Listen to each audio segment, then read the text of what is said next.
I was reborn on the day before Ji Shua stole my ID card and married Sun Shuming. She thought she had hooked up with a rich second-generation citizen and wanted to make a quick buck. So, she stole my ID card to go and marry him later. When she found out that Sun Shuming was a fake rich second generation, she abandoned him and ran off. Sun Shuming came to the school to look for her, calling my name, since she also looked like me. When Sun Shuming saw me for the first time, he beat me up. He spread rumors at school again that I was cheating on him and making him wear a green hat. When the teacher tried to stop him, he pulled out a marriage certificate, which clearly showed my name and photo along with his. The teacher had no choice and, thinking it was a family dispute, let him drag me out of the school. He tied me up and took me to his hometown in the mountains. I was forced to sleep with men. Every day was just getting beaten. Sleeping, getting beaten. Not even during pregnancy was I spared. In the end, I died from massive hemorrhaging during childbirth. When I opened my eyes, I was back on campus again, before Ji Shua had stolen my ID card. 1. Injaha, lend me your ID card. Will you? I'm going to the mall to sign up for a membership. With an extra ID card, I can get points one more time and exchange them for a set of skincare products. I was still in a daze. My nerves, jolted by the sharp pain, hadn't fully reacted yet, but my mouth had already reflexively blurted out, "No, if you won't lend it, then fine." Stingy. I looked at Ji Shua, who was pouting and complaining. Hadn't she disappeared for several years just to avoid Sun Shuming?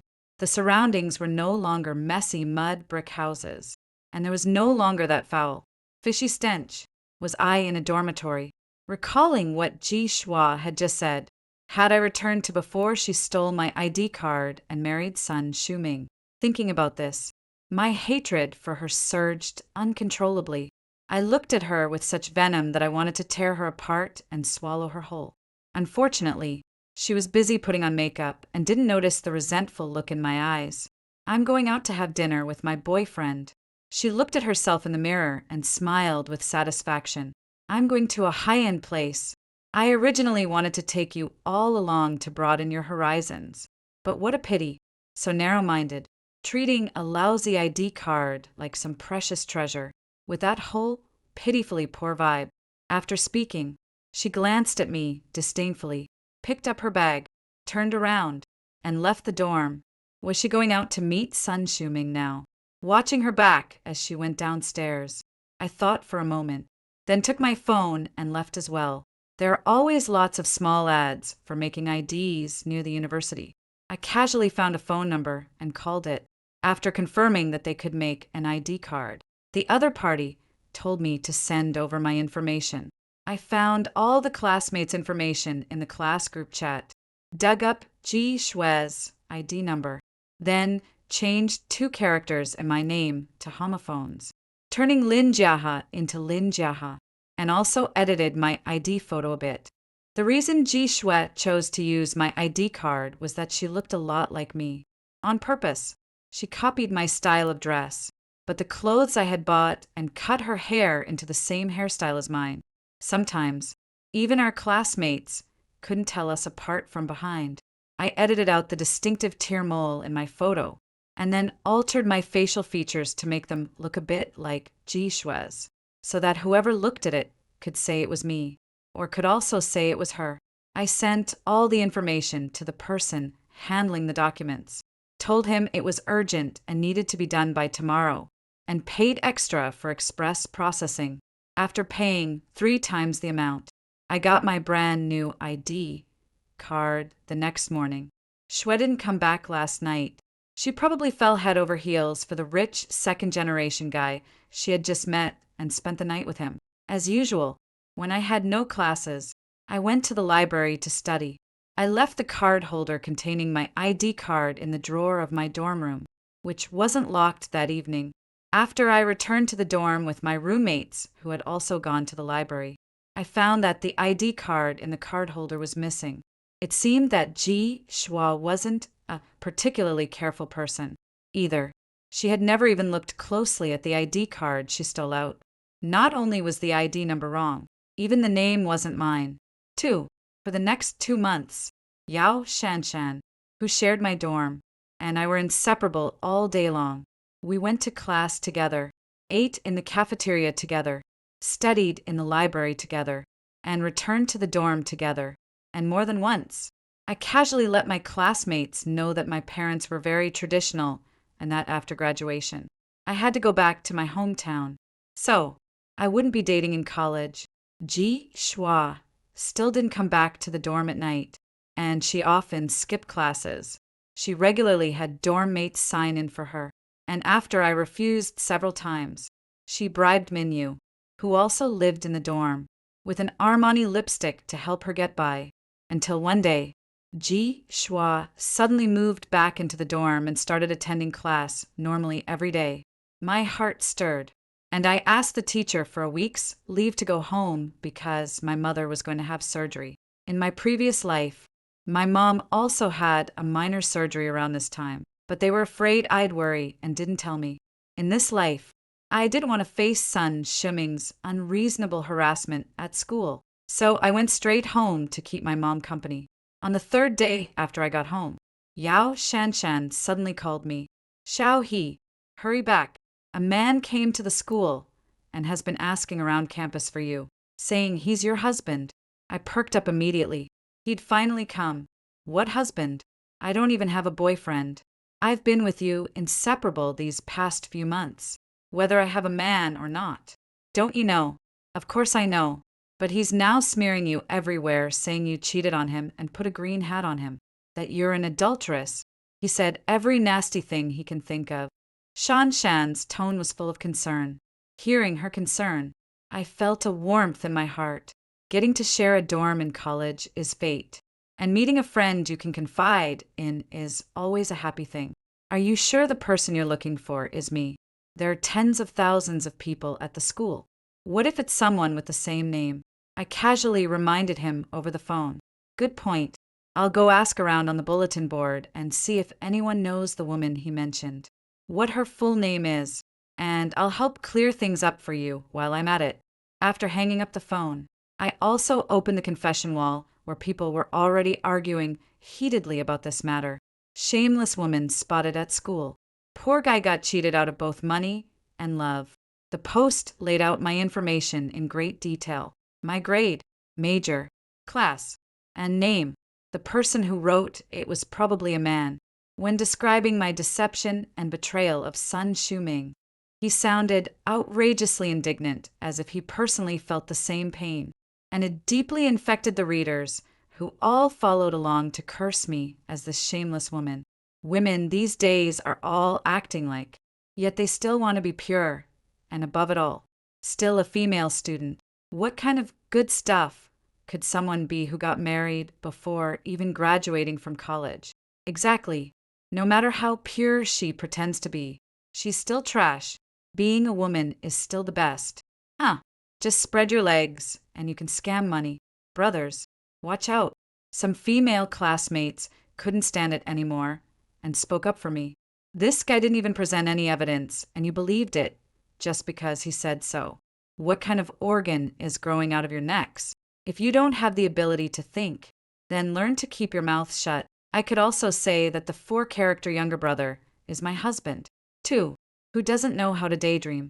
Soon, someone else came out to refute it, who says there's no evidence.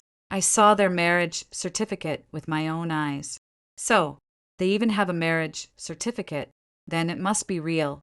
This woman is really both vile and stupid, trying to marry for money and actually getting a marriage certificate. Getting the certificate was the whole point. That guy was almost driven to suicide and all the inheritance would be hers. Holy crap. The person above hit the nail on the head. Black Widow. Sure enough, someone below actually posted their marriage certificate. I specially added Green Hat Bro on WeChat and just got their marriage certificate. Solid proof. Soon, someone recognized them. Aren't they from the Department of Economics and Management? It seems there really is such a woman. The scumbag girl has been exposed. Come quickly and watch. Very soon, Our classmates also arrived at the scene and joined in one after another. The legendary turned out to be the belle of our class. The class belle is actually married. Didn't she keep saying in college that she wouldn't date? She didn't date anyone. Yeah, she went straight to marriage. One step to the finish. Could it be that the guy upstairs is also interested in her? As long as you have money, she can marry you. 2. I'd never dare to like her. She's already been used to death. Finally, I saw Shan Shan's account squeeze out a single line among the cracks. A bunch of idiots. The name on the marriage certificate isn't in Gia's. Are all your eyes crippled? Unfortunately, it was quickly drowned out by the passionate comments below. It doesn't matter. What they've always needed was never the truth. Being able to label a woman as a is what gives them their sense of accomplishment. 3. When the week-long break was over, I returned to school on time. The counselor called me many times asking me to go back and deal with this matter. I also made it clear to her that I didn't know this person, and the person on this marriage certificate wasn't me either. Even if it wasn't you, you still have to come back and explain things to me clearly. Why does he only slander you and not anyone else? Right now, I'm standing in the department chair's office. Footsteps came from outside the door. It took you so long to find someone. Is your school trying to cover for this? The door opened. I turned around and saw that face again, the one that filled me with dread. The moment he saw me, he lunged at me and tried to hit me. His hand flew up high, and I glared back at him in fury. A flicker of confusion flashed in his eyes. Smack! I was slapped so hard that my head turned to the side. My ears rang, and half my face instantly went numb. All I felt was a swollen, tingling sensation. What followed was a barrage of punches raining down on me. Didn't you run away? You really thought I couldn't find you. You still dare glare at me. You cheated me out of so much money. Damn it. You still dare cut your hair. Where was that? Look when you were using your long hair to seduce me back then. You said you'd drop out of school and go home with me to have a baby. But once you got back to school, you disappeared. I was beaten so badly that I couldn't lift my head. I really wanted to shout and make him realize that the person who registered the marriage with him wasn't me. Stop hitting. Stop hitting. If you keep going, we're going to call the police. The school leaders couldn't stand by any longer, afraid someone might be beaten to death. They hurriedly stepped in to stop it. Son, Xiaming stopped and took a rough breath, then said dismissively and defiantly, "This is a family dispute. Even if I beat her to death, the police can't do anything about it. I'm also going to report you to the police. Your school has produced such an unchaste. When she was hiding at the school, was she already hooking up with other men? You're protecting her like this. Do you also have something going on with her?" The department head probably had never seen someone so unreasonable and persistent, so he immediately fell silent and no longer dared to speak up for me, seeing that everyone in the room was too afraid to offend him. Sun Chu Ming felt very proud. I want to withdraw my wife from school. He proudly gave the school his orders. I endured the pain, straightened up, took out my phone, and called the police. "What are you doing? Little bitch." Sun Chu Ming didn't expect me to dare resist, and in a moment of inattention, he let me dial the number out. "I'm calling the police. I'm being assaulted in the office of the Dean of the Department of Economics and Management at the university, and he's even planning to traffic me. Hurry and come. 3rd floor of Deji Building. Help. You bitch." Sun Chu Ming lunged over, snatched my phone away, and then casually slapped me across the face. "You still dare call the police? You think the cops will save you just because they come?" I looked at the still connected call and gave a cold laugh. "You think you can just use a fake marriage certificate to traffic women whenever you want? I don't know you at all. Even if the school can't verify a marriage certificate and was fooled by you, the police won't." Saying that, she ran behind the counselor. "Teacher, no matter what you think, you must protect me before the police arrive." Sun Chu Ming also wanted to come over and start pulling at her, but was stopped by the advisor, who had reacted in time. In the scuffle, the advisor was also hit. and his glasses were knocked crooked. You're protecting this, too. What?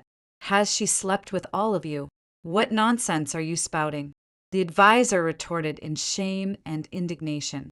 He himself was slandered, and I don't know whether he would still say, "Why does he not slander others?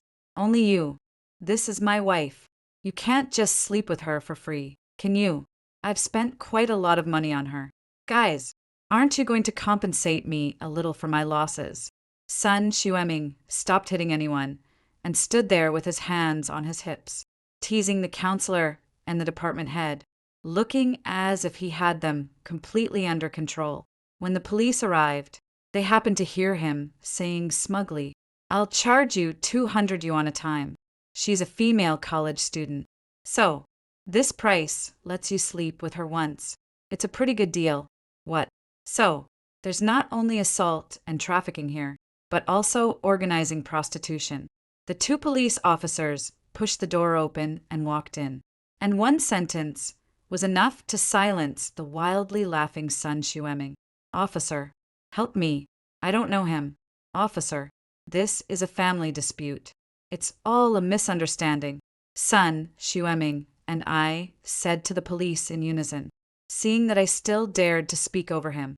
Sun Xueming raised his hand and was about to slap me. He was stopped by the police. "What are you doing? What are you doing? You still dare to hit someone in front of us?" Though he was sharply rebuked, Sun Xueming still wasn't afraid, wearing the same look of, "What can you do to me? So, what if you're a cop?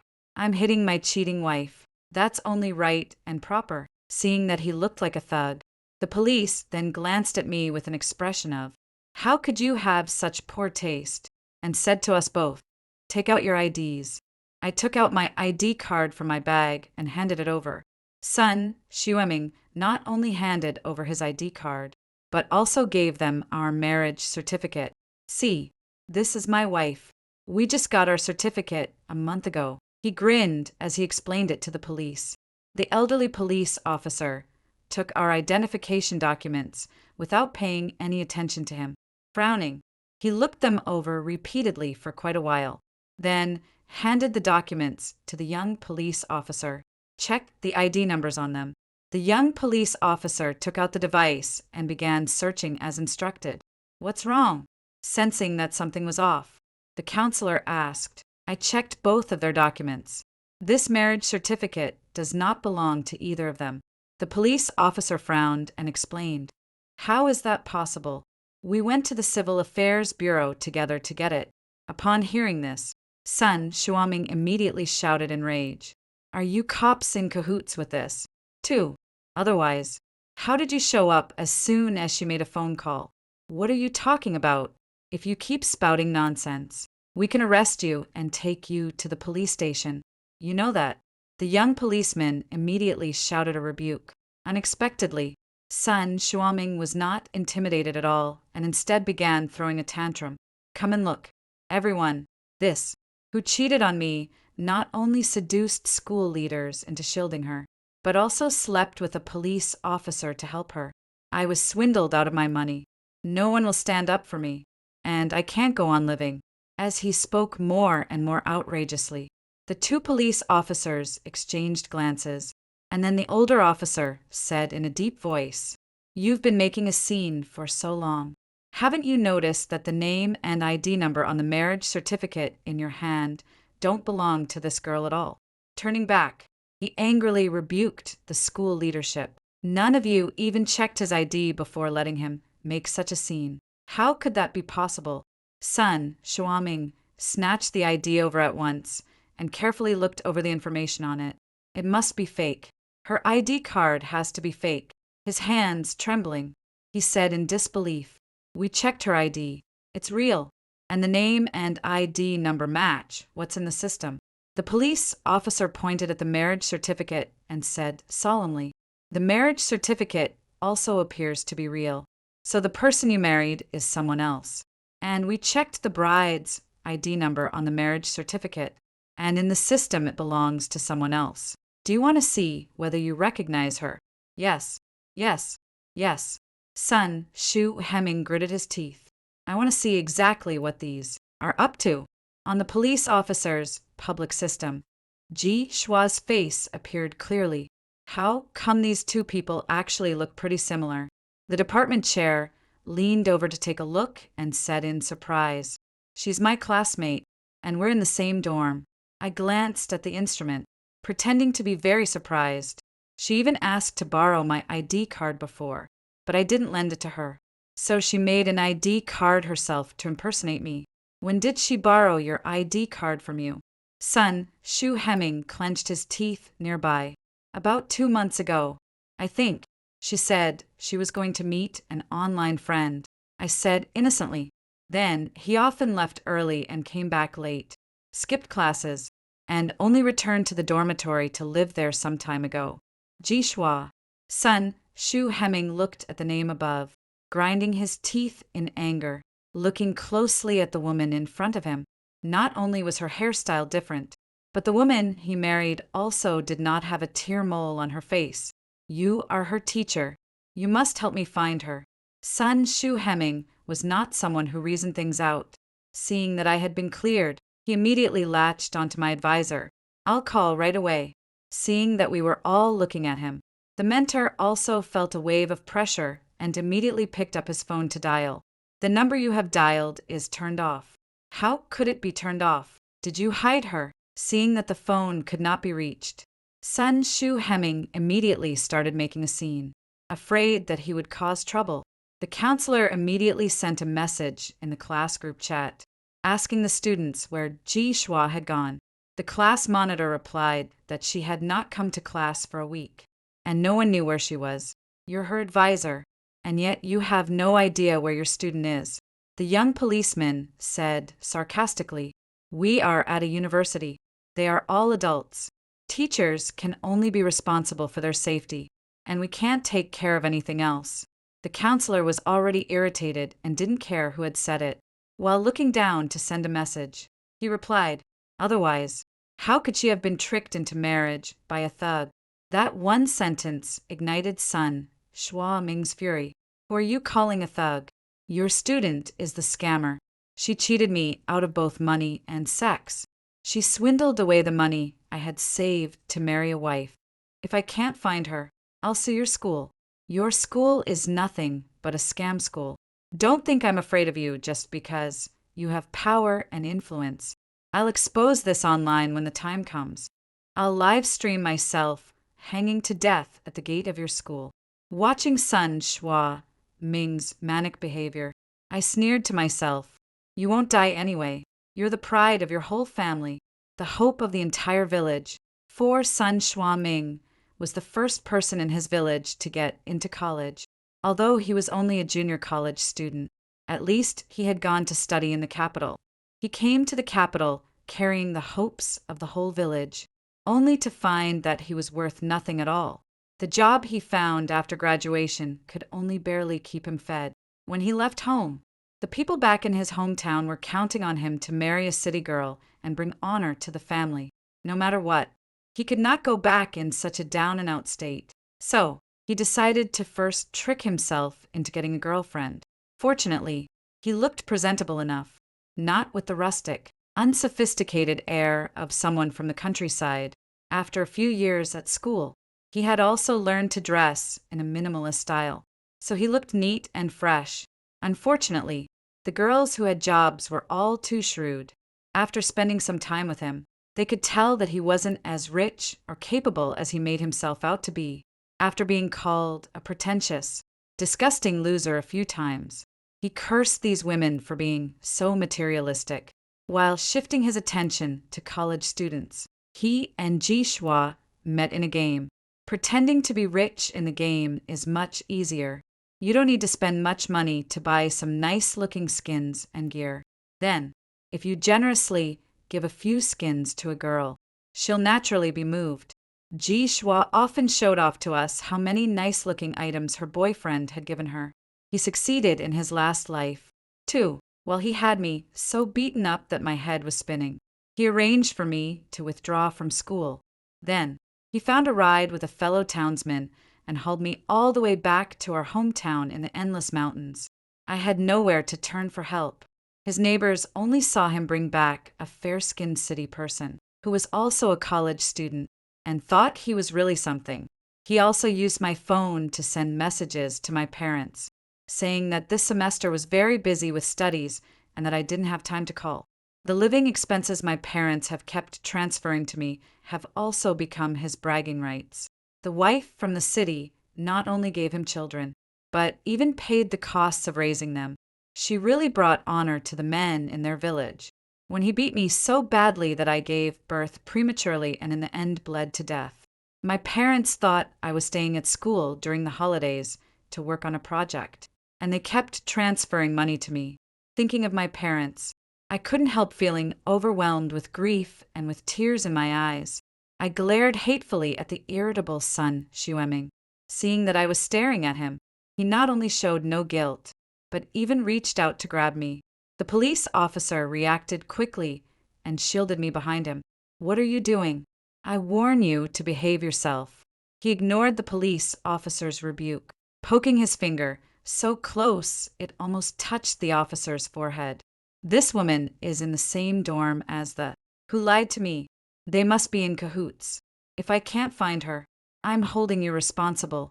Her utterly unreasonable tantrum left everyone in the office speechless, and even the police had never seen anyone so shameless. In the end, it was the veteran officer who stepped in with his experience. This girl filed a report saying she was beaten. Looking at it now, the evidence is conclusive. He looked at the young police officer, shielding me behind him. "Xiu Li, take her to the hospital for an injury examination." Yes, the young officer helped me up and was about to take me outside. "What injury are you checking?" "She's my wife. It's perfectly justified for me to hit her." As soon as Sun Xueming saw that I was about to leave, he immediately blocked the doorway. She and her classmate set a trap to scam me out of money. Her classmate ran off, and she's my wife now. Even the veteran police officer laughed in anger. He walked over, grabbed his arm, and put handcuffs on him. "You think you're off the hook? You're being arrested on the charge of assaulting someone. Come with me to the police station. And you too." He turned back to look at the people in the office. "Come to the police station with us to give your statements." 5. I sat in the police car and posted everything that had happened in the office to the dorm group chat, including how Ji Shui had dated and married someone under my name. Somehow, she had used her own ID number and a name that sounded the same as mine to register a marriage with someone. Now her husband had shown up at the door, but she had run off. Thinking about it now, had she been copying my clothes and style all along just to plan this? The dorm group chat had exploded.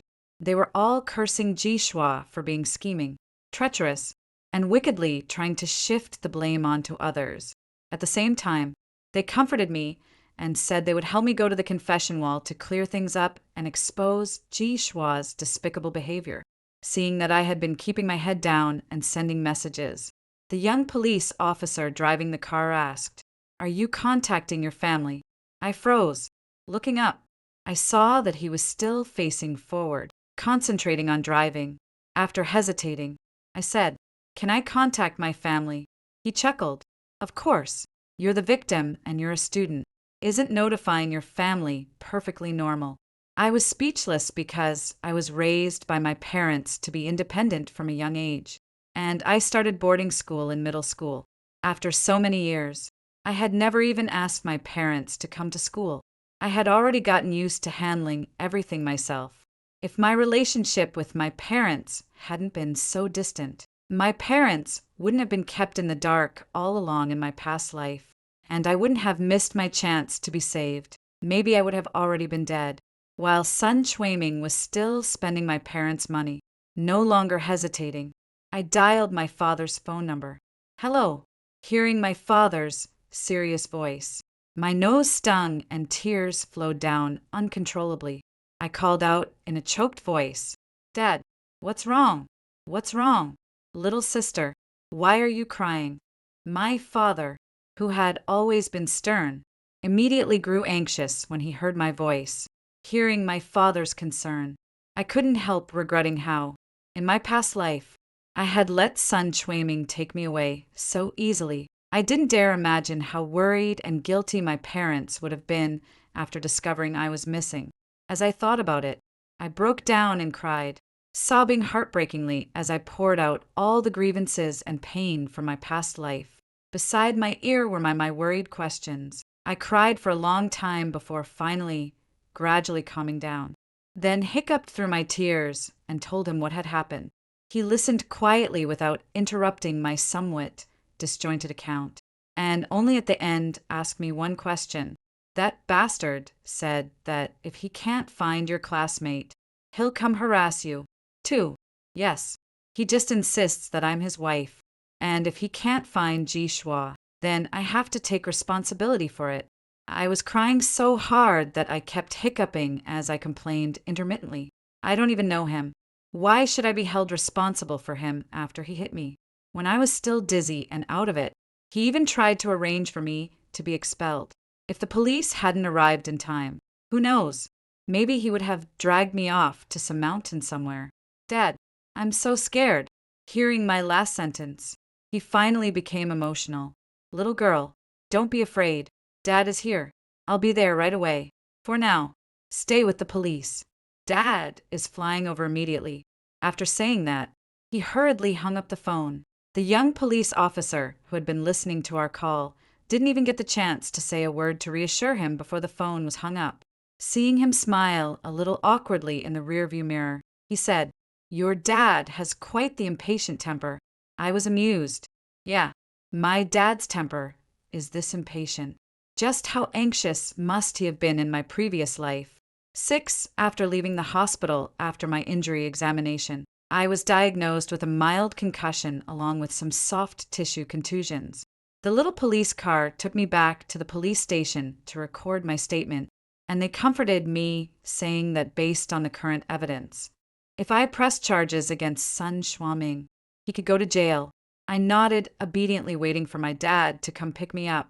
But the first to arrive were my cousin and younger cousin, who were also studying in the capital. 2 tall, sturdy young men surrounded me, and when they saw the swelling and redness on my head and face, their eyes turned red with anger, jumping up and down. They were about to go cause trouble at our school. Damn it, with a group of men present. They actually just stood by and watched you get beaten up. Seeing how worried and furious they were warmed my heart. I am the only girl in our family, growing up with my older and younger brothers. I was expected to be independent and not rely on others. Too often, perhaps I wasn't strong enough, which led to the outcome of my previous life. Looking back now, there were so many people around me who could have saved me. Yet I still ended up in such a state in my past life. Not long after, I saw a group of people rushing anxiously into the police station. Besides my parents, even my uncles and maternal uncles came. They gathered around as soon as they saw me, and my parents were furious when they saw my miserable state. The boy who hit my daughter must be here. I want to see how hard his fists are to beat my daughter like this. The police on the side quickly stepped in to stop them. This is the police station, not a place for you to cause trouble. Family members, please control your emotions. If you have any issues, come and discuss them in the mediation room. So, our group of people entered the mediation room in a grand procession. We were all sitting on one side, the police in the middle, and Sun Shuiming, my advisor, and the department head sat on the other side. Looking at the imposing elders on my side and Sun Shuiming, trembling like a quail across from me, the frustration in my heart suddenly dissipated, and I almost burst out laughing. Men who resort to domestic violence are the most useless. They only know how to bully those who are weaker. The moment they encounter someone stronger than themselves, they instantly retreat back to their doghouse. After that, there was no need for me to step forward and say anything more. I was beaten like this in front of my advisor and the department chair, and they bear an absolute responsibility. Needless to say, as for Sun Shuiming, he had no grounds or evidence. He might have gotten away with causing trouble at school, But this was a police station in front of my group of fierce-looking elders. He didn't dare say a single inappropriate word. He apologized with a good attitude and was willing to cover my medical expenses and compensation for mental anguish, only asking me to issue a letter of forgiveness and not pursue his criminal responsibility. My dad asked about Ji Xian's situation and learned that she hadn't shown up at school for a long time. No one could contact her now, so he only told the police, "Please contact us when you find her." Then he asked the police, since the ID card was fake, why was the marriage certificate real? The police explained, Sun Xiaming, in order to deceive someone into marriage, made the excuse that his household registration was still in his hometown, so they could only get married there. However, his hometown is quite far, and it was inconvenient for everyone to take time off. He happened to know someone at the Civil Affairs Bureau in his hometown, so they could simply mail the documents back to be processed without needing to be present in person. Just now, we called the Civil Affairs Bureau in his hometown to inquire. The person there scanned the woman's ID card and found an issue, so they ended up entering the ID number to process the registration. Legally speaking, the person registered with Sun Xiaming is Ji Xian. With that, he turned to Sun Xiaming and said, "According to the rules, your situation doesn't meet the standards, so you can apply to annul the marriage. Do you want to annul it?" "No, I won't annul it." Sun Xiaming shook his head vigorously, resolutely stating, "She spent my money, so she's my wife. Now that the law recognizes it, I must find her. You've always said she spent your money. So, exactly how much did she spend?" The police officer asked curiously, besides buying her a 256 yuan skin. "Over the past 2 months, I've paid for meals and hotel stays for her, which cost me nearly 3,000 yuan." Watching the well-dressed Sun Xiaming count up the expenses he'd spent on Ji Xiahua on his fingers. Dozens for a meal, a few yuan for a cup of milk tea. Everything was remembered crystal clear. I couldn't help but feel a wave of disgust. This amount of money isn't even enough to cover my living expenses for a month. For such a small sum, he slandered my reputation at school, and the school turned a blind eye, allowing me to be dragged away, ultimately ruining my life. For such a small amount of money. Do your school leaders really think my daughter is so shallow that she doesn't even have this much pocket money? My father also questioned the counselor in disbelief. The counselor also looked embarrassed. He hadn't expected Sun Xiaming to make such a big fuss about his entire fortune being taken by a woman, only for the amount to be less than the average monthly living expenses at the school. This is the capital city, spending only 3,000 yuan in 2 months would qualify as a poverty-stricken student. This matter is indeed our school's responsibility. We are willing to compensate the student and their parents, and we only ask for your forgiveness. The department head had an even better attitude, directly apologizing and only seeking to resolve the issue. The issue of the assault can be discussed. But what about the matter of this girl Ji Xiao impersonating my daughter and marrying someone? My mom held me in her arms, still shaken with lingering fear. If my daughter hadn't refused to lend her her ID card, she would have had to get a fake one herself.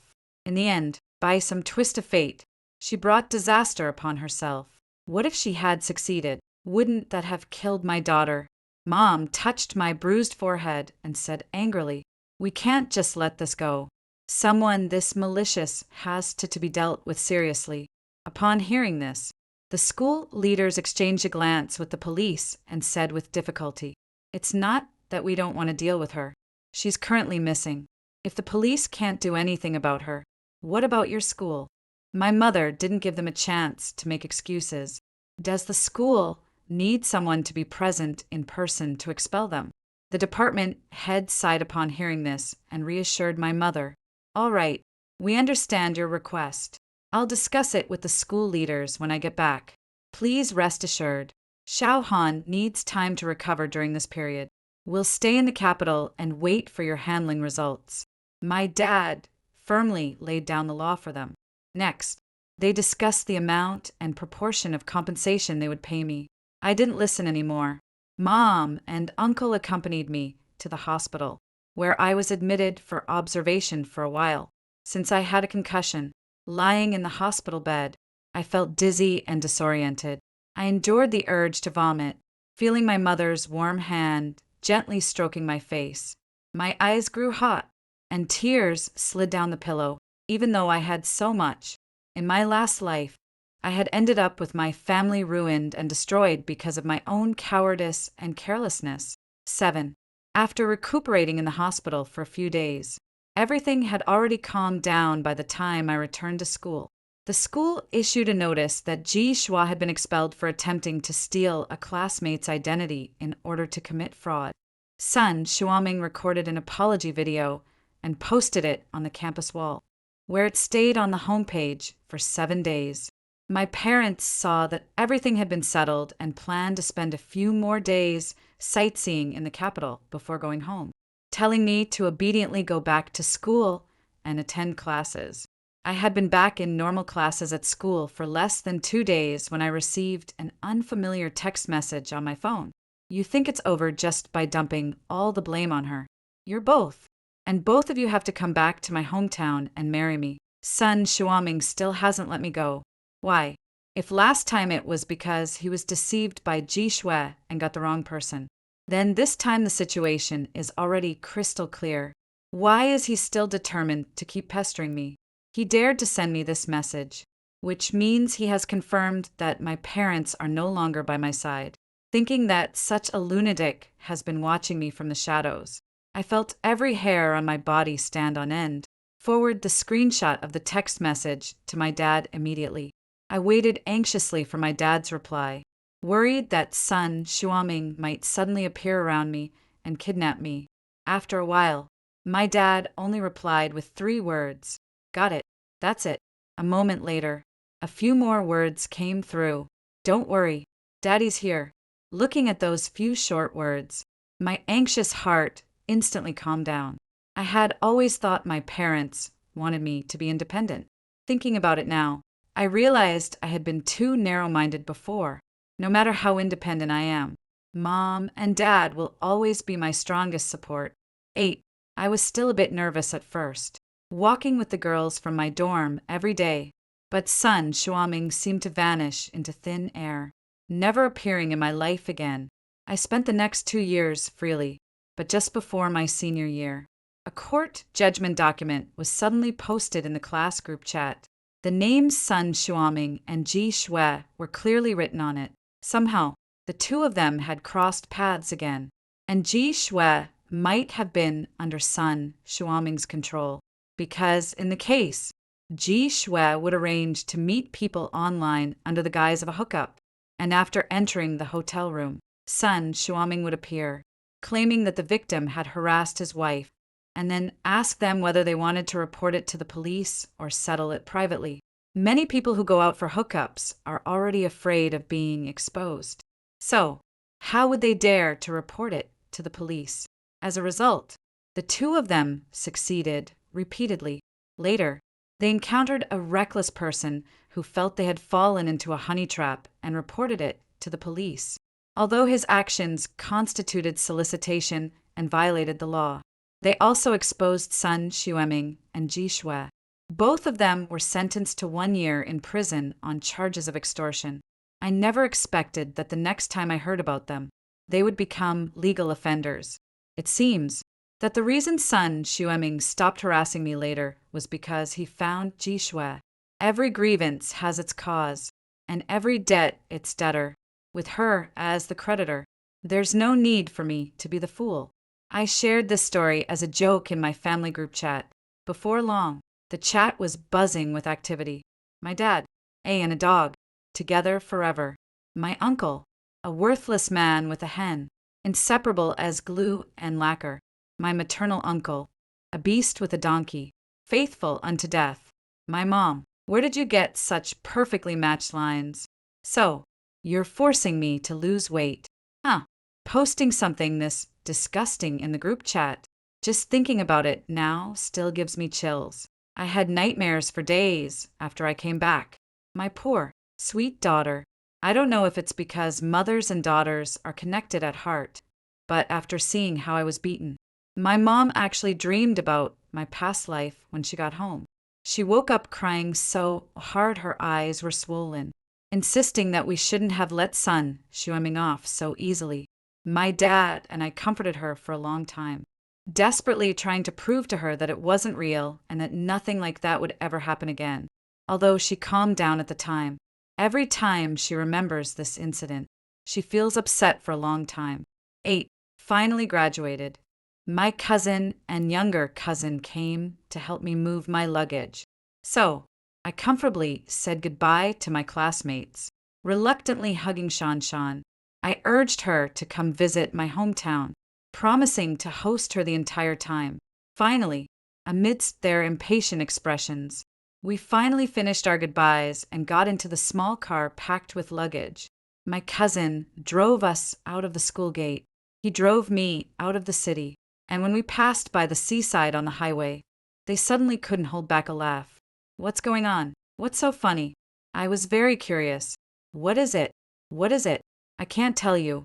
The two of them spoke in unison, giving themselves away. What exactly is it that you can't tell me? I pretended to be angry and pressed them for answers. They exchanged glances and, after a long while, reluctantly warned me not to tell anyone that they were the ones who told me. Actually, 3 years ago, after I sent my dad the threatening messages from Sun Shuming, he was furious. He didn't want to leave such a huge, hidden danger for me. But in front of my mom, he couldn't bring himself to suggest the idea of trading his life for Sun Shuming's. Finally, on my uncle's suggestion, they kept it from my mother, rented a van, and in the dead of night, they went to the place where Sun Shuming usually had his late-night snacks. Taking advantage of his drunken state, they helped him into the car and drove nonstop all the way to the seaside. Seizing the moment when no one was around, they carried Sun Shuming and threw him into the water. The icy seawater jolted him awake instantly. After choking on a mouthful of water, he flailed desperately in the shallows. My father and the others stood by watching his struggle with cold indifference. Seeing him finally manage to stand up in the water, my dad quickly walked over and gave him a hard kick in the chest, sending him tumbling heavily back into the water. You wanted to find my daughter, didn't you? She's not available right now, so I'm here on her behalf to see what instructions you have. My dad stepped on Sun Shuming's shoulder, pressing him down into the water with a hidden force. Sun Shuming was too frightened to speak as Sun Shuming's head was about to be fully submerged in the water. The fear on his face grew heavier. He wanted to cry for help, but the group of burly men around him all glared at him with murderous intent. Finally, he gave up hope, opening his mouth to call for help. He choked on several mouthfuls of water instead, his face smeared with snot and tears. Just as he was about to be pushed underwater by my dad, a hand pulled him up. My uncle interrupted my dad's murderous aura, patting him on the shoulder. Think about my sister and Xiaoha. My dad finally regained his composure, his chest heaving rapidly. He glared at Sun Shuming, who lay in the water like a dead dog, and let out a heavy, angry breath. Remember, if you have any trouble, come find me. You want to be my daughter's husband, don't you? I'll show you right now. If I'm not satisfied, and you still want to enter my home, you'd better have a coffin ready. If you dare show up in my daughter's sight again, I'll take it as you still want to be my son-in-law. How many seconds do you think it would take me to kill you? Think it over carefully. Young man, he patted Sun Shuming's face contemptuously, shook the water off his body, and then drove away with the group, leaving him alone on the beach. Later, worried that Sun Shuming might not give up, they even followed him around Beijing for a while. What should have been a pleasant trip was entirely spent on this. Sun Shuming wasn't as tough as they thought after returning from the beach. He hurriedly packed his things and left Beijing. They bought tickets for the same train and watched him board at the station, even sneering at him on the platform for a long time, which scared him so much that he slipped and fell hard while getting on the train. You have no idea how heroic your dad was back then. My cousin summed up with admiration. Since he was so brave, why did he have to hide it from me? I was a little puzzled. It wasn't about hiding it from you. It was about hiding it from your mom. My cousin interjected. If your mom found out he had done something that dangerous, do you think he'd get beaten? That makes sense. I could relate deeply. 9. Back in my hometown. I work and live in a routine manner. Calm and happy. So happy that I almost forgot the memories from my past life. Sometimes I even wonder, was there really a past life? Was it not just a vague dream of mine? So vague that I can no longer remember what happened in the dream, leaving only a faint sense of pain. Until I saw a brief news report online. Brief and sensational. A woman surnamed G was tricked by her husband into returning to his ancestral home deep in the mountains, with no way to escape, and after enduring imprisonment, beatings, and torture, she pretended to submit. She gained the trust of the local people and made them lower their guard. Then, while a banquet was being held in the village, she poisoned the food. Not a single person in the entire village survived. And this banquet was the wedding feast of another girl who had been trafficked into the village. In the end, it was people from another village who came to visit relatives and discovered this tragedy. The reason she was known to be the murderer was that she left a suicide note. They all deserved to die. The few words were bloody and ferocious, written with blood from her cut finger. But her body was not found, nor were their bodies. Only their shoes were discovered by the river outside the village, neatly arranged. The police searched along the river for several days, but found nothing. The small river flowed into the great river, and all traces vanished. As I looked at the familiar name of the village, forgotten memories surged back into my mind. When I was being beaten, I cried for help, but my neighbor's eyes were cold and indifferent. When I was being tormented, I begged for mercy, and through a crack in the window, I saw another pair of eyes, equally greedy and lewd. When I tried to escape, the entire village lit torches, cutting off my last hope for survival. With a sigh, I admired Jishu's courage. At least she was braver than me at this point. I sincerely hope that both of them have truly left that barren and filthy place, and have gone to a new place to start over cleanly. Story 2. I went crazy after becoming the heroine in a tragic novel. The male lead wanted to take my kidney to save his white moonlight. So, I turned around and stabbed him. Justifiable self-defense. No need to thank me. The villainous female lead tried to push me into the sea, but I grabbed her by the collar. Go on. Dive in. Later, the male lead knelt on the ground begging me not to die, to which I replied, I don't believe you unless you drink this bottle of 1982 Weed Killer with me first. What is it like to become the heroine of a tragic novel? I woke up on the operating table, surrounded by white-coated doctors. You're awake. I raised my hand. Excuse me, am I now the proud mother of multiple babies, all safe and sound? Or did I just have my kidneys removed to save my white moonlight? And the surgery was a success. The doctor said, the surgery hasn't started yet. Mister, Xiao wants to say a few words to you. They stepped aside, revealing a domineering CEO standing not far away.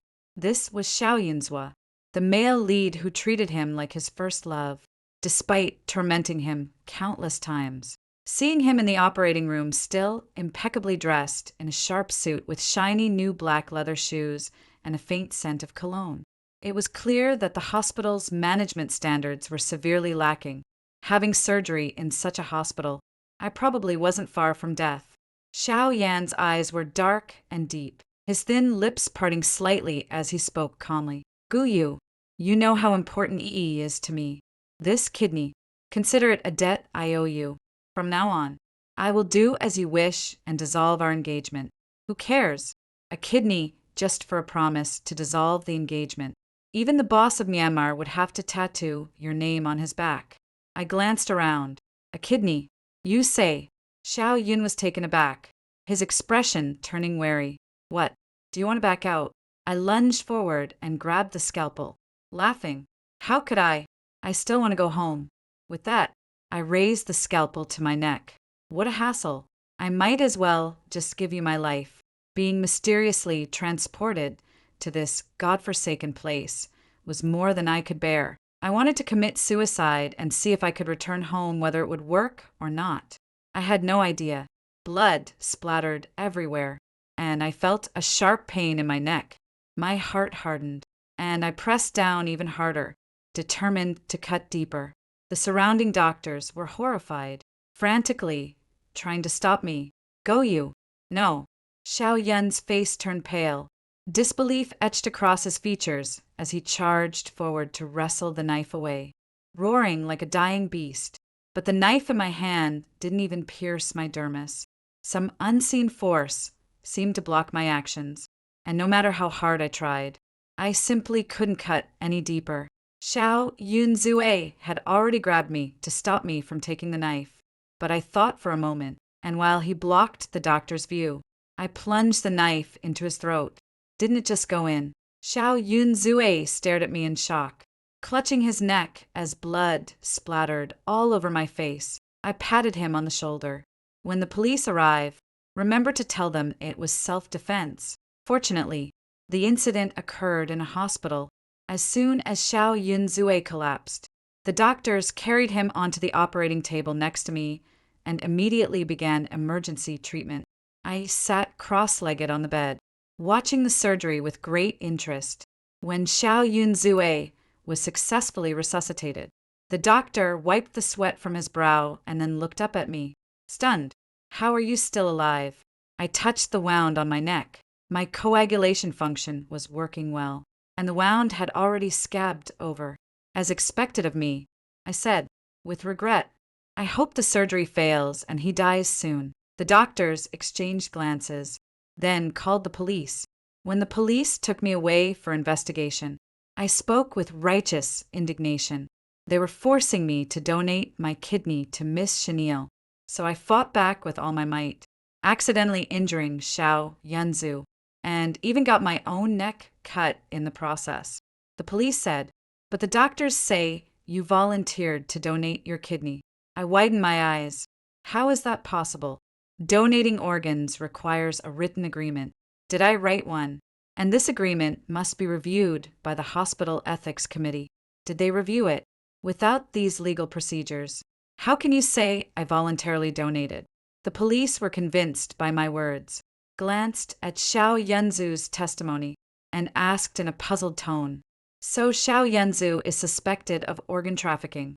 I nodded. He must have told you that I was willing to donate a kidney to Chenille in exchange for him breaking off the engagement. Right. Do you think a normal person would donate their kidney for something like that? The police remained silent for a long time, then suddenly stood up and shook my hand. Miss Guyu, thank you very much for the evidence you provided. You can leave now. After the suspect, Xiao Yunzu, wakes up, we will review him for the crime of organizing the sale of human organs. Wait for him to wake up. So, how is he now? The police kindly informed me that Xiao Yun was still unconscious, due to post-operative infection. I knew it. That hospital that doesn't follow regulations must be unreliable.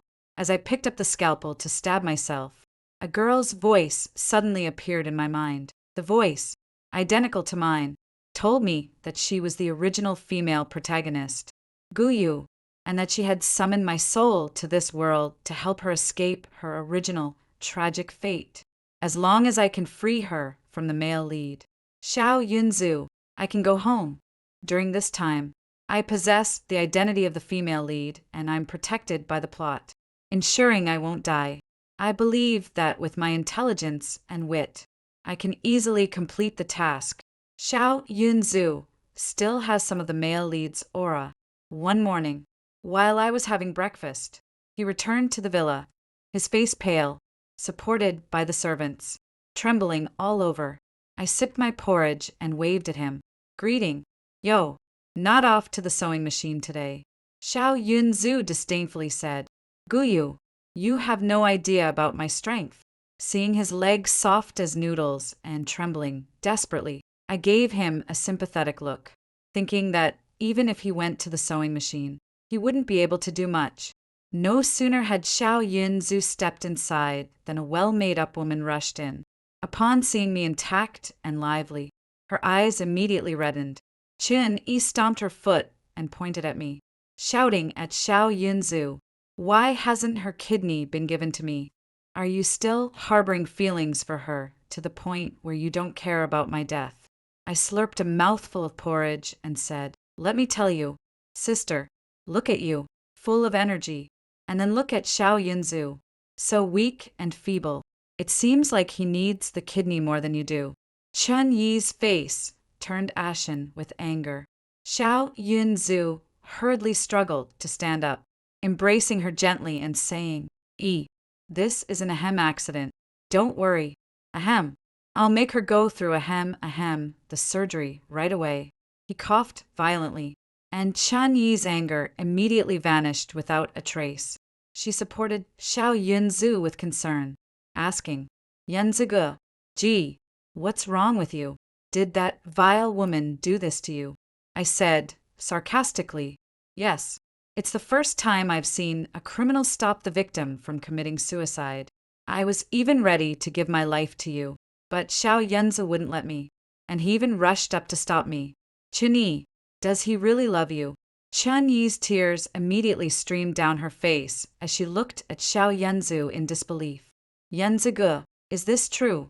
Did you really get hurt for that woman?" Xiao Yunzu denied it outright. "Ahem, don't listen to her nonsense. She's just jealous of you. Cough, cough." He sighed deeply. "Beautiful lady.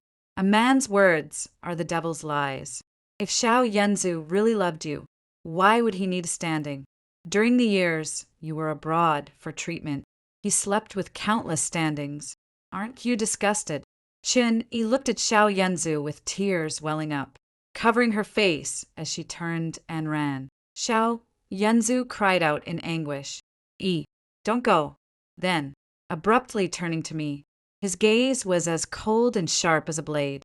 "How dare you drive E away?" He raised his hand to strike me, and though I wanted to dodge, an invisible force held me in place, leaving me unable to move as I watched the slap about to land on my face. A gentle, half-hearted slap, like a spring breeze, brushed against my cheek. The spring breeze of reform swept the land, but the domineering CEO lacked the strength to strike. Xiao Yan's paper-thin body almost toppled over from the momentum, stumbling a few steps before managing to steady himself. I tilted my chin up at a 45 degrees angle, exuding a mix of 3 parts coldness, 3 parts mockery, and 4 parts nonchalance as I sneered, "Did you skip dinner or something? With that little strength of yours, why don't you try sending me back to the Qing dynasty? Now, you've learned your lesson, haven't you?" Xiao Yunzhao said, breathlessly furious. I grabbed his collar and slapped him twice, sending Xiao Yunzhao sprawling to the ground. A noble woman standing at the top of the stairs saw this scene and let out a sharp scream. "Ah, my Zoi Zoi, what are you all standing around for? Quickly tie up this wretch." My eyes lit up and my fiery gaze locked onto Xiao Yunzhao's mother. The servants, as if waking from a dream, one held down my legs while the other restrained my arms. I was like a Yongqing Lake Harry crab tied up in a bundle, glaring fiercely at Madame Xiao, my mouth emitting an eerie laughter. In the original story, this wicked mother-in-law forcibly took the child away after the female lead gave birth, even preventing them from meeting, and forced the grandson to call Chan Imam. After the female lead and the male lead got married, she made life difficult for the female lead in every possible way. But now, the moment she saw me, she shuddered with fear and hurried out as if fleeing. I just wanted to go home. "So why are you treating me like this?" A surge of strength suddenly burst forth within me, allowing me to break free from the grip of the servants. In my haste to reach Mrs. Xiao so she could torment me, I couldn't be bothered to stand up.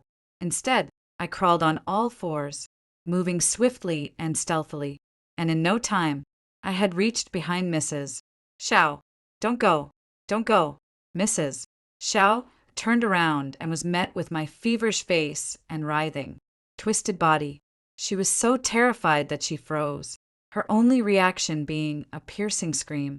I wrapped my arms around her legs and roared enthusiastically, "Hit me! Hit me! Hit me! Hit me! Hit me!" as a tribute erupts. So scary. Madame Xiao suffers a mental explosion of 10,000 points. Madame Xiao begins to convulse, twitch, and foam at the mouth. Madame Xiao has been KO'd by me. Watching Madame Xiao being lifted onto a stretcher, I stood up and muttered to myself, feeling a bit lost.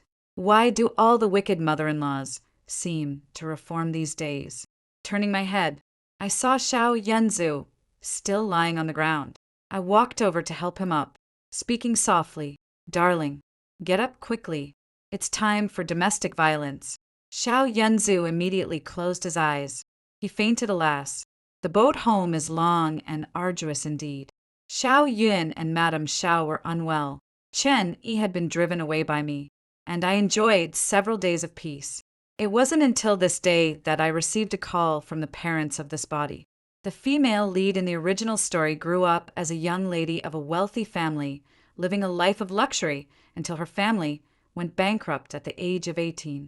In order to raise funds to rebuild their fortune, her parents sold her to the male lead, making her a stand-in for the male lead's beloved, Chinyi, the white moonlight in his heart. However, after I went mad, Xiao Yunzhong stopped sending money to my parents, using them to pressure me instead. I yawned and headed to their company. As soon as my mother saw me, she grabbed me and earnestly advised, "Xiao Yu, Mr. Xiao said that if you agree to donate a kidney, he will marry you. Then you'll become Mrs. Xiao, and you won't have to worry about Xiao Yunzhong not loving you. Will you? I've looked into it, and having one less kidney doesn't matter at all. You should agree." Father's eyes were sunken, and his hair was almost gone. He stroked his bald head and said, "My dear daughter, have a little sympathy for your father. If Mr. Xiao doesn't invest, our family company will go under. You both have hands and feet. You won't starve. If things get really bad, you can always beg." They were stunned. "Xiaoyu, how can you say something so heartless? We're your real parents. Xiaoyu, Mr. Xiao treats you so well. Don't be ungrateful. Dad knows you're upset because of that Chinny, but Mr. Xiao has already said he'll marry you. Hasn't he?" I was getting annoyed. I said, "I'm not going. What can you do to me?" The two of them fell silent for a moment, then suddenly switched to a menacing expression. Mother said, "We've raised you for so many years. It's time for you to pay back. If we can't get money from Mr. Xiao, your mother will have to sell you to someone else. They won't be as good to you as Mr. Xiao. Guyu, you better think carefully." Father said, "If the company goes under, I might as well die." Guyu, are you really going to watch your father die? I'll tell everyone that you, Guyu, are a cold-hearted, unfilial daughter. Let's see who would dare to marry you.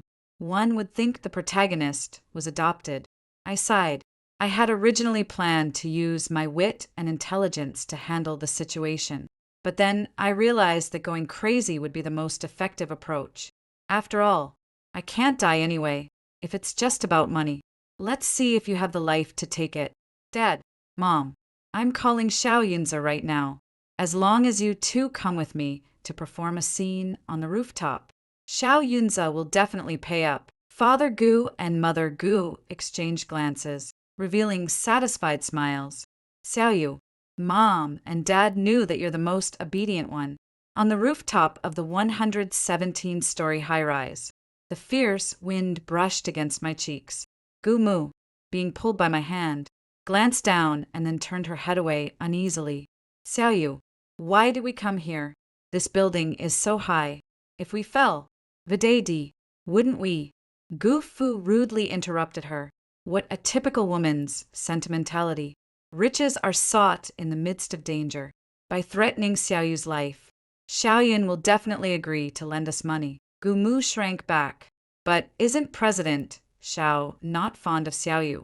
I rolled my eyes. You know it all too well, don't you? But I smiled sweetly and gently said, Mom, if you fall from the 117th floor, your kidneys will be smashed, too. Then they won't be able to transplant them to Qin-Yi. Mother Gu suddenly understood. Xiaoyun indeed arrived as soon as he got the call. Seeing the three of us standing on the edge of the rooftop, several bodyguards quickly took out their phones to record, worried that we might try to extort their president. As soon as Mr. Gu saw Xiaoyun's way, he immediately started putting on a show, pretending as if he were about to jump, and shouted loudly, Mr. Xiao, how could you cut off our company's investment? This is practically taking our entire family's life. If you don't invest, we'll jump off this building today, and you'll never see my daughter again. Mrs. Gu also squeezed out some tears and sobbed. My daughter has been with you for 2 years, and even if she hasn't achieved much, she's worked hard. Yet you just watch our company go bankrupt. Do you even have a conscience? Xiaoyun's Wei was getting annoyed and worried that I might really jump, so he said irritably, All right, come down first. I'll transfer 20 million to your company account right away. Mr. Gu's eyes lit up, and he was about to agree on the spot, but I quickly whispered in his ear, Dad, wait a little longer. We can get more money. Performing a simple act could earn so much money. And the greed in Father Gu's eyes intensified. Under the stimulus of money, his movements became larger and more exaggerated, bringing him closer and closer to the edge. Xiaoyun's Wei, you think you get rid of me with just 20 million. My daughter has been bullied by you for 2 years. Do you think I'm a pushover? Today I will before he could finish. Taking advantage of his deliberate backward lean, I cried out, Mom and Dad, if we're going to die, let's die together, and pulled their hands, rushing toward the edge of the rooftop, their eyes still filled with shock just before I pulled them over. I guess you're thinking, don't you fear death? Sorry, but I really can't die. Just as I was falling, that force returned and I hooked my left foot onto a steel bar, halting my descent midair. The bodyguards rushed up and pulled me back. Watching those two figures grow, smaller and smaller, I remained silent for a moment, then suddenly slapped Xiaoyunza. You owe me my parents. The next day's headline hot search. CEO of the Xiao Corporation drives a family of 3 to their deaths. How can he sleep at night?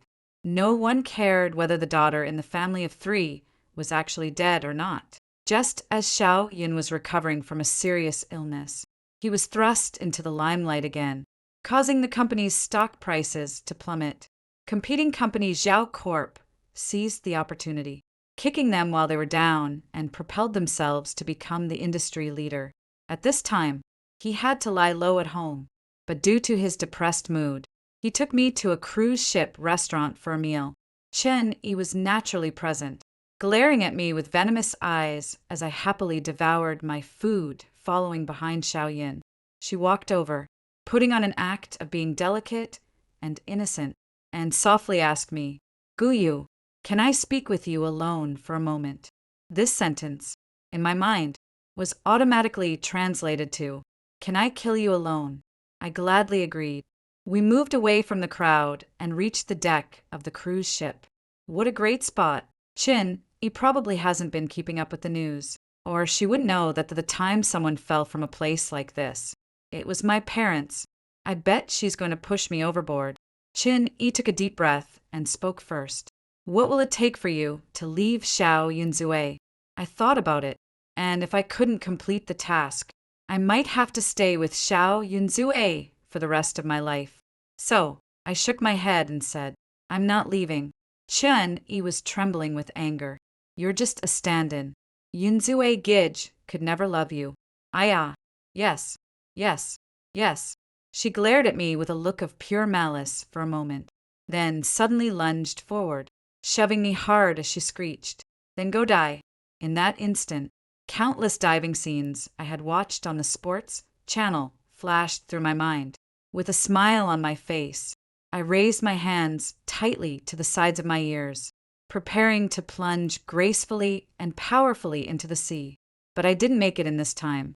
It was my body that moved on its own, my legs tightly hooked onto the railing, and my head hung down over it, swaying back and forth a couple of times. Could it really be like this? Looking up from below, I saw Chen-yi covering her mouth, staring at me in shock. Since I can't go home, neither are you going to have it easy. I performed a pull-up, propping myself up abruptly and grabbing Chen-yi by the collar, then letting gravity pull me down, dragging her straight into the sea. My upper body traced a smooth arc through the air. Chen-yi let out a sharp scream, and I found myself hanging from the railing again, watching her figure thud into the sea like a Filipino diver. Now, that's better. I hung upside down from the railing, blood rushing downward, feeling an inexplicable clarity. I don't know how long Chen-yi struggled in the sea before someone finally noticed us. I immediately perked up and shouted, "Forget about her. Save the child." The man was taken aback. "Who's the child?" I said. "Me." He suddenly burst into laughter as if someone had pressed his laughter acupoint, pulling me up while laughing in the moonlight. I finally got a clear look at his face. It was Joey Bai, the unlucky male second lead from the book and Xiaoyan's arch-nemesis. He helped me walk inside, and I was stunned. "Aren't you going to save the one in the sea?" Joey Bai said. "The child is more important." We both burst into uncontrollable laughter, but Chen-yi was still rescued, coughing up water as she lay on the deck, her face pale, struggling to catch her breath, yet still managing to insist that I had pushed her in. Xia Yin was instantly enraged, charging over to hit me. "Guyu, you vicious woman, I'm going to kill you right now." As if you could kill me. I gave a disdainful smile, completely abandoning the idea of trying anything, rolling up my sleeves. I was about to have a fight with Xia Yinzue when the man, lazily standing to the side, suddenly reached out to block. "It's so degrading to hit a woman, don't you think, Mr. Xia?" This guy had been standing by, smiling and watching the drama unfold as Chen-yi accused me, but now he stepped forward. Xia Yinzue's gaze flicked between me and Joey Bai, and suddenly his face darkened. "Guyu, so you've been hooking up with Joey Bai all along." "Who's hooking up?" "He's the one who hugged my leg and pulled me up in the first place." "Chen-yi, is there anyone who will speak up for me?" She let out a scream. "Xia Yinzue, at a time like this, are you still concerned about whether Guyu has cheated?" She almost killed me. I blinked, speaking very calmly. "I didn't, but by the time they found us, I had already been rescued. My clothes weren't even wet while Chen-yi was struggling in the sea." My words really didn't carry much weight. Those present had already started speaking, one after another. There are no surveillance cameras on the cruise ship. If Miss Chin hadn't been discovered, it would have been a case of no evidence to prove anything. This woman is too vicious, isn't she, to eliminate her rival. She actually pushed the person into the sea. If it wasn't you who pushed her, then why didn't you call for help? Were you just going to watch Miss Chindai in their accusations? It seemed I was being pinned as the culprit who had pushed Chin-yi into the sea. I looked at Joey Bai, who stood far away with his arms crossed, wearing an expression that seemed to be enjoying the spectacle, completely unlike the way he falls head over heels for the female lead and becomes her protector in the original story. I turned my gaze to Xiao Yunzue, whose face bore an oppressive aura of an impending storm, his eyes growing colder by the moment. It's time to go crazy again. Indeed, madness is addictive. My body trembled, my eyes began to redden, and tears dripped one by one onto the deck. Looking around, "You don't believe me, do you?" Everyone remained silent, staring at me with skeptical eyes. I slowly took a step back, wiped away my tears, raised my chin at a 35-degree angle, and revealed a stubborn expression, like a delicate white flower. "Since that's the case, I'll prove my innocence with my death." As I finished speaking word by word, I turned around like a bull and charged straight for the railing again. With a leap of my long legs, I vaulted over the railing with the agile grace of Lu Xiang possessed and plunged into the sea. Now, let's see how the plot can stop me from this self-destructive act. In the midst of the crowd's exclamations, I successfully flew off the cruise ship about to dive into the embrace of the sea. The sea breeze caressed my long hair, and the salty scent of the ocean filled my nostrils. It was the scent of freedom. Swoosh! I was caught around the waist by a thick hemp rope, suspended in midair. I slowly turned my head and saw Joey had somehow thrown a lasso made of hemp rope, just like a cowboy roping a bull, and caught me in midair. Why is this guy completely different from the male lead in the original story? In the original story, the male lead was gentle and refined, elegant and graceful, a frail scholar who couldn't even lift a chicken, comparable to Xiao Yunzo's current physical condition. But there he stood on the deck, pulling on the rope with all his strength, his face not flushed, his breath steady, slowly pulling me up. Social death. Isn't that a kind of death? 2. When my feet touched the ground again, tears streamed down my face. A group of people rushed over to comfort me. Miss Gu, we're sorry. We should have believed you. I never expected Chun-Yi to be such a person. It must be that she tried to push you off and ended up being punished by heaven herself. Can't we just talk things out? Why resort to death to prove your innocence? Luckily, young Master Zhao saved your life. Even Xiao Yan's eyes showed a slight tremor as he said, with a complex expression, "Just because I didn't believe you. You proved it so resolutely. Guyu, I never thought you loved me this much." Chun-Yi couldn't believe what she was seeing and screamed hysterically. "Why don't you believe me?" She pushed me off. "Do you believe her just because she wanted to jump into the sea? She didn't even die. Everyone condemned her. You've gone too far. Isn't this enough to prove that Guyu is innocent?" Chun-Yi choked back tears and said, "But she jumped into the sea on purpose." Everyone shook their heads. "What are you talking about? Who would deliberately seek death? Right, who else but me would do such a thing?" From then on, Chun-Yi saw me even more as a thorn in her eye. Laughable. Who cares? I'm now more curious about what's going on with the male lead of this world. They say his character has collapsed, yet he saved me in the end. They say he fell in love with me at first sight, but when I was in trouble, he just stood by and watched the show. Since the incident on the cruise ship, Xiao Yan's attitude towards me has also started to become strange.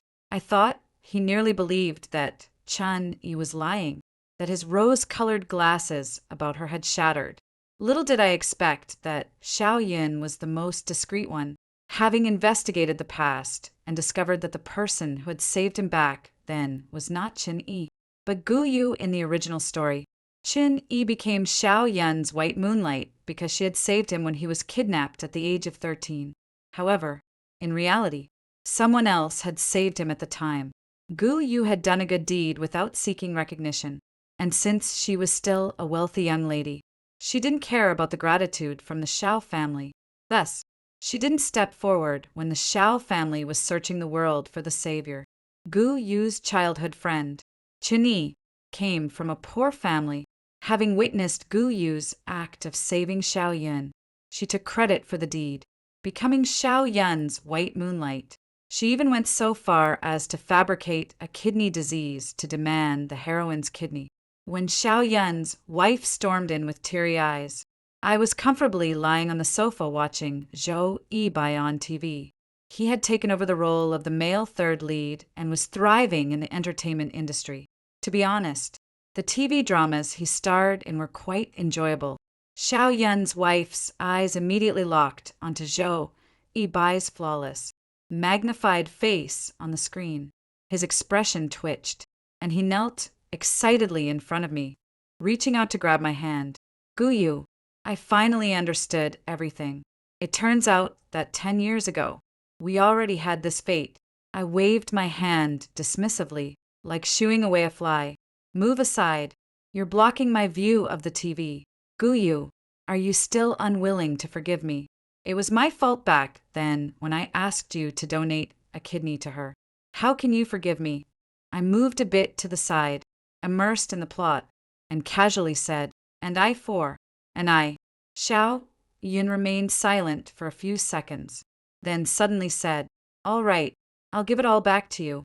I looked over in surprise, only to see him pull out a dagger and thrust it forcefully into his own abdomen. I said, "Wrong. The kidneys are at the back. Haven't you studied biology, you idiot?" Xiao Yun was the most stunned.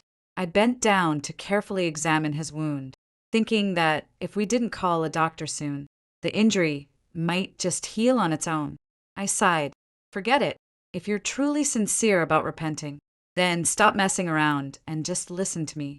After saying that, I called the Chinese Organ Donation Center. Half an hour later, several volunteers excitedly knocked on the door. "Which deceased person is donating their organs?" I pointed at Xiao Yanzu. They looked troubled and said, "He's not dead yet." I nodded. "Although he's not dead, he's close. He's willing to donate his organs after death." Xiao Yanzu's face showed a flicker of hesitation, but he still agreed. "Yes, I voluntarily donate my organs after death." Although it was a bit of a pity that there were no ready organs to donate, the volunteers still enthusiastically helped him fill out the donation agreement board of waiting. I filled one out myself. The original female lead was confined alive by the Xiao family and, after her death, was consumed completely, flesh and bone. No one even knew of her existence. If after death one's organs could save those still living, it would surely be a comfort to her, wouldn't it? After the volunteer left, I still couldn't help but feel angry looking at Xiao Yanzu. I asked, "Do you know who saved you back then?" Xiao Yanzu's face showed pain. "Guyu, it's all Qin Yi's fault. That pretended to be you, blinding me for so many years." "She what?" "In your eyes, you're completely blameless." "Huh. You fell in love with Qin Yi because she saved you. And as soon as you found out it wasn't her, you immediately dumped him. So, if it wasn't me who saved you, but a man who looked like a dung beetle, you'd fall in love with him, too, right?" Xiao Yunzu was stumped by my question and pleaded with me, "Could you please don't slander the pure love between us?" I almost vomited. I interrupted Xiao Yunzu's words. "Since I saved you back then, shouldn't you give me some repayment?" Xiao Yun asked most bewilderedly, "Isn't my love for you the best repayment?" I had a sudden inspiration and asked in a different way, "Then shouldn't you prove your love for me, too?" "Me? How to prove it?" "Marry me. Make me the first beneficiary in your will, and then we'll be the closest people in the world." The last thing Xiao Yun expected was for something in this world to happen that would kill him, the male lead. So, he agreed readily, but I knew that something was about to happen, giving me the perfect opportunity to get rid of him.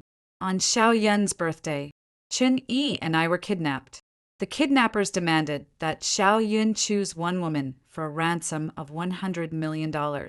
In his previous life, Xiao Yun was unaware of the truth, so he chose Qin Yi. Fortunately, the kidnapper was the male fourth character, a member of a gang who had also been saved by the female lead before. Upon recognizing her identity, he let her go and helped her fake her death to escape abroad. But as soon as I opened my eyes, "Why is it you again?" Not only was the role of the top-tier actor male, third character taken, but even the position of the gang leader male fourth character was replaced by Zhou Yibai. He rubbed his nose. "Sorry, I mainly wanted to change the tragic fate of the male lead. Making money was just a side effect."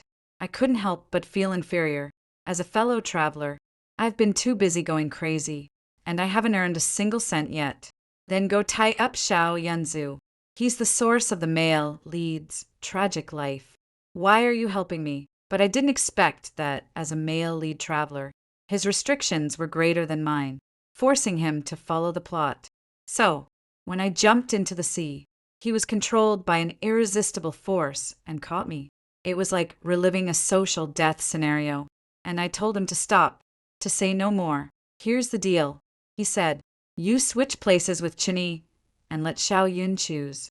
The one he doesn't choose will die.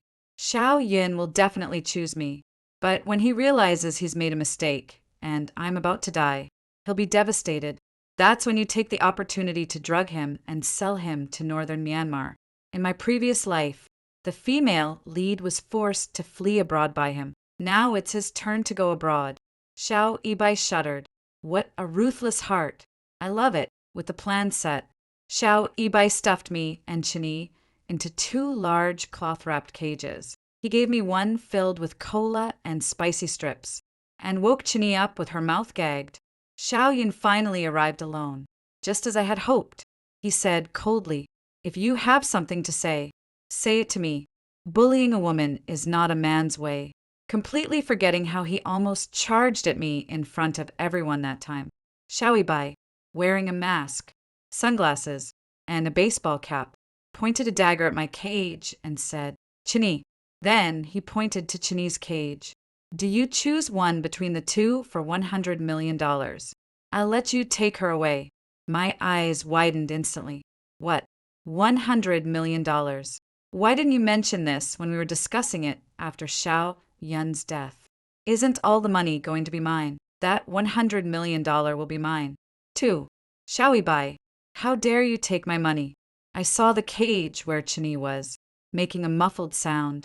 Chini rolled on the ground, desperately making noises for help. Then she heard Xiao Yunzu's voice, unhesitating. "I choose Guyu." Chini froze, but the next second, Chun-Yi realized that her own cage was slowly descending, and she revealed an expression of wild joy. Xiao Yunzu suddenly rushed forward to lift the cage, only to see Chun-Yi's face, and immediately showed a look of pain. "You tricked me." My cage began to descend as well, and I quickly stuffed the cola and spicy strips into my mouth, spit some toothpaste foam around my lips, and pretended to collapse weakly inside the cage. Xiao Ibai said regretfully, "What a pity. The poison has already taken effect." Xiao Yun held me in his arms, the most desperate, kneeling on the ground and begging me not to die. He choked out, "Guyu, if you die, I won't live either. Come on, you." When the female lead of your past life died, you only shed a few tears, and you still lived just fine, didn't you? But I weakly collapsed into his arms, gently stroking his face. "Really? Don't you believe me?" I said. "I don't believe you, unless you drink this bottle of 1982 paraquat with me." I rummaged under the cushion, first finding my Coke and tossing it aside, and after much effort, I managed to pull out a green bottle labeled paraquat. Of course, it wasn't really paraquat inside, but rather a sedative. Xiao Yun hesitated the most. I asked him bitterly, "Do you still love me or not?" Xiao Yunzu turned his face away. "Guyu, I don't think love needs to be proven through suicide." Just as I was about to leap up and say, "It's not up to you," a scream rang out. "Xiao Yunzu, you bastard." Somehow, Chun-Yi had been released, and she rushed over, forcing a sedative down Xiao Yunzu's throat. "Since you betrayed my love, just go die." Then, Chun-Yi looked at me, who was stunned, and frowned. "Why are you still not dead?" I didn't know what to do, glanced at Joey Bai, hesitated for a moment, and then closed my eyes and fell to the ground, pretending to be dead. The emotionally agitated Chen Yi was knocked out by Zhou Yibai and taken back for police interrogation. Xiao Yun was drugged and sent to northern Myanmar, fulfilling his dream of having his kidneys harvested. I, on the other hand, was rescued and successfully revived. As soon as I was off the operating table, I received the news of Xiao Yun's death and inherited his vast fortune. Zhou Yibai took this opportunity to shed his underworld identity. And whether the male lead will end up with the female lead is not something we can predict in the future. In any case, I have left the female lead with a healthy and prosperous new future. After the dust settled, it was time for both Zhou Yibai and me to return. I heard Zhou Yibai talking to the male lead. "Brother, trust me. Acting isn't that hard. If the third male lead can do it, why can't you? Believe in yourself. Why are you cursing at me? That's going too far, isn't it?" And I advised the female lead, "No matter who you end up with in the future, protect your money. If anyone tries to take it from you, Go crazy like I do. Remember that. Okay, finally. Joey Bai and I exchanged a glance, closed our eyes, and our souls simultaneously left our bodies, drifting into the endless void. In the next second, I felt a jolt as I was knocked to the ground. Sorry, I wasn't looking where I was going. The person seemed just as startled, rubbing their forehead for a moment before looking up, and by then, I had already seen their face. Joey Bai, you're like a ghost that just won't leave me alone. A few girls in the distance caught sight of his face and let out hushed screams. Joey Bai, it's Joey Bai. Ah, Joey Bai turned and ran, but I instantly scrambled up and grabbed his hand, refusing to let go. Give me back my $100 million. Joey glanced back at me, didn't struggle, and instead pulled me along with him as we ran. No, why am I running after him? But inexplicably, I found myself running alongside him. The crowd behind us grew larger, and Joey suddenly burst into uncontrollable laughter as if someone had pressed a laughing point. I don't know why, but I started laughing and running with him as if caught up in the same madness. The noonday sun bathed us in its light as he held my hand, running together toward the distant horizon.